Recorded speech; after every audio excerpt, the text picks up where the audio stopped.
एक भोंदू रहता था, पर वो इतना सीधा था कि सब प्यार से उसको भोंदू ही बुलाते थे। गायों की सेवा करता था और जिस आश्रम में रहता था वहां के गुरुदेव शाम को प्रवचन करते थे तो सबसे पीछे बैठ के सुनता था। भोंदू को लगता था गुरुजी जो बोल रहे हैं ये बिल्कुल सत्य है, इसमें कोई झूठ नहीं है।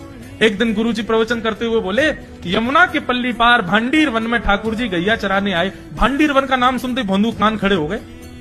भांडीर वन तो मैं जाता हूँ गैया लेके, मुझे तो कभी मिले नहीं वहां पे। अरे मुंह में ही कमी होगी, मुंह में ही सामर्थ्य नहीं होगी उनको देखवे कि मैं ही नहीं देख पाए होंगे, वो तो आते होंगे वहां पे, वो ये ना देखे होंगे। भोंदू ने पहली बार जिज्ञासा करी, गुरुदेव ठाकुर जी दिखते कैसे हैं?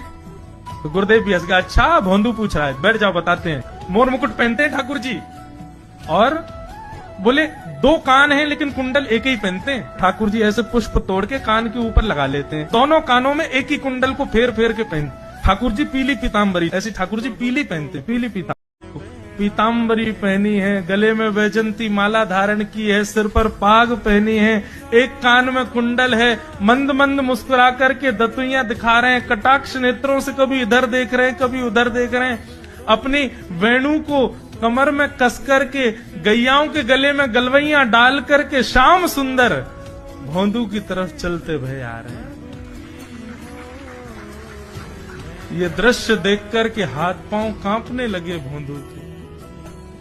उसको लगा मेरे पास तो आएंगे ही नहीं, है वहीं से मुड़ जाएंगे, अब मैं उनके पास जाके उनको असहज नहीं करूंगा, यहीं से देख लूं, यहीं से प्रणाम कर लूं।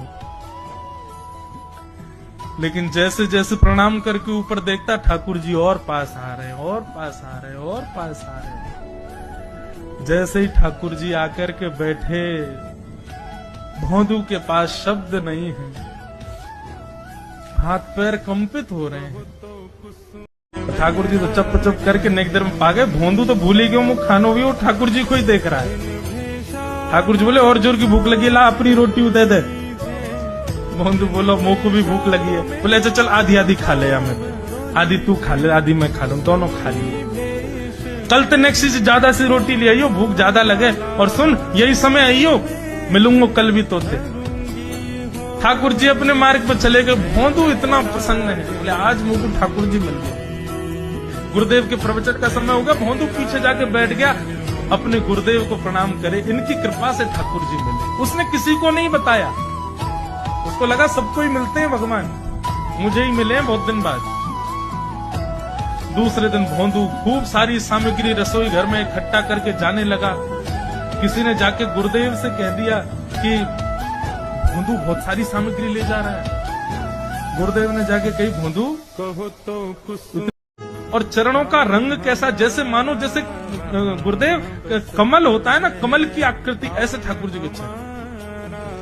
जब चरण का यथावत वर्णन भोंदू ने कर दिया, गुरुदेव समझ गए, बोले निश्चित ठाकुर जी आते। नहीं तो भोंदू कहाँ जाने, इतनी बुद्धि नहीं है उस पे कि वो इतना सब कुछ ढूंढ ढाड़ के मुझे बताए।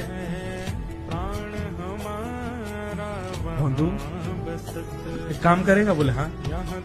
ठाकुर जी आएंगे तो तेरे सखा बन गए? बोले हाँ। तो उनको लेकर के आश्रम आ जाओ, यहाँ पे आ जाओ। भोंदू बोला कि इतने योग्य बालक हैं, लेकिन ठाकुर जी ने किसी से नहीं कही, मुझसे कही है। अगर मैंने ये काम नहीं किया तो मेरा जीवन व्यर्थ है। भोंदू को लगा ठाकुर जी सबसे ही मिलते हैं, गुरु जी किसी से भी कह के बुलवा लेते, मुझको काम दिया। भोंदू ने तो उसको अपने हृदय में ले लिया, अब ये काम मुझे करना है। बोले गुरु जी मैं वचन दे के जा रहा हूँ, वही हमारी मित्रता के मूल आधार है, उनसे तो मिलवे चलो ना। ठाकुर जी बोले देख ज्यादा जिद मत करे, हमने तो उसे एक बार कह दी हम नहीं जाएंगे नहीं जाएंगे नहीं जाएंगे।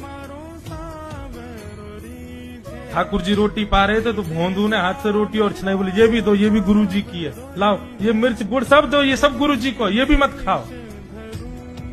और सुनो, यदि हमारे गुरु जी से आपको प्रेम नहीं है तो हमको आपसे प्रेम नहीं है। कल से अपनी गैयान को लेकर कहीं और चरावे जाओ, होंगे तुम नंदन नंदन अपने गांव के, मेरे गुरु जी के पास नहीं जाओगे। और सुनो, ये मुंह में जो रोटी रखी जाओ को उगा ले आओ, ये भी गुरु जी की रसोई में बनी है, हमारे गुरु जी से नहीं मिलेंगे। ठाकुर जी बोले अरे भोंदू ने रुक तो, नहीं नहीं नहीं अब तो मैं सुनूंगा ही नहीं, आपने ऐसी कैसी कह दी नहीं जाएंगे, 3 बार नहीं जाएंगे नहीं जाएंगे।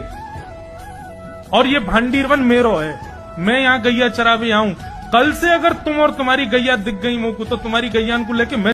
ठाकुर जी दौड़ करके गए और जाकर के भोंदू के पित्ती पे चढ़ गए। बोले ले चल अपने गुरुदेव के पास, चलूंगा तू जहां कहेगो, लेकिन तो दूर नहीं जान दूंगा। और भोंदू ठाकुर जी को ऐसे ऊपर चढ़ा करके लेकर के आश्रम जा रहा है। गुरुदेव आकर के खड़े हो गए और मन में बस विचार कर रहे थे, हाथ पांव कांप रहे थे। बोले ठाकुर जी आएंगे कि नहीं। इतने में ही भोंदू आया और तभी देखा भोंदू के पित्ती पर ठाकुर जी टंगे भय आ रहे हैं। आज गुरुदेव ने जाकर के पहले भोंदू को प्रणाम किया, जय हो धन्य है। इतनी तपस्या की, इतना भजन किया, घर परिवार त्याग दिया, वैराग्य त्याग सब हमारे जीवन में, तब भी ठाकुर जी नहीं मिले। लेकिन वारे भोंदू, तेरी सरलता, तेरी सहजता, तेरा ये निर्मल भाव कि ठाकुर जी तेरे अधीन होके यहाँ आश्रम तक चले आए।